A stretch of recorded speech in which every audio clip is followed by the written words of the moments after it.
Supreme কোর্টের রায়ে বাতিল হওয়া 26,000 শিক্ষক ও অশিক্ষক কর্মীর চাকরি নিয়ে একটি নতুন মোড়। সুপ্রিম কোর্টের নির্দেশ অনুযায়ী এদের মধ্যে যারা পুরনো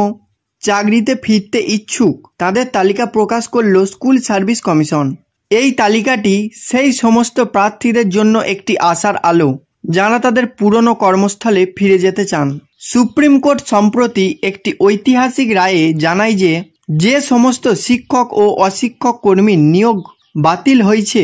তারা যদি পুরনো কোনো চাকরিতে কর্মরত থাকেন তবে সেই চাকরিতে পুনরায় যোগ দিতে পারবেন। এই নির্দেশ মেনে স্কুল সার্ভিস কমিশন একটি তালিকা প্রকাশ করেছে যেখানে সেই সমস্ত প্রার্থীদের নাম রয়েছে যারা পুরনো চাকরিতে ফেরার জন্য আবেদন করেছিলেন। প্রকাশিত তালিকায় মোট 1,719 জন প্রার্থীর নাম রয়েছে, যাদের মধ্যে প্রথম তালিকায় 1,282 জন এবং দ্বিতীয় তালিকায় 437 জন রয়েছেন। এই তালিকাটি অত্যন্ত বিস্তারিতভাবে তৈরি করা হয়েছে যাতে প্রতিটি প্রার্থীর তথ্য স্বচ্ছভাবে জানা যায়। তালিকায় যে বিষয়গুলি উল্লেখ করা হয়েছে সেগুলি হল ক্রমিক সংখ্যা, প্রতিটি প্রার্থীর জন্য একটি নির্দিষ্ট ক্রমিক সংখ্যা,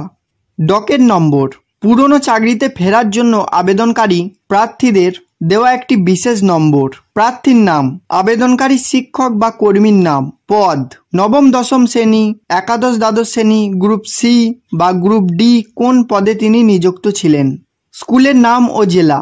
এসএসসির মাধ্যমে কোন স্কুলে এবং কোন জেলায় তিনি কর্মরত ছিলেন, পুরনো পদ, তিনি কোনো পুরনো পদে ফিরে যেতে চান, পুরনো দপ্তরের নাম, পুরনো চাকরির দপ্তর বা স্কুলের নাম, নিয়োগকারী কর্তৃপক্ষ, পুরনো চাকরির নিয়োগকারী কর্তৃপক্ষ যেমন স্কুল কর্তৃপক্ষ, প্রাথমিক শিক্ষা পর্ষদ বা অন্য কোনো সরকারি দপ্তর,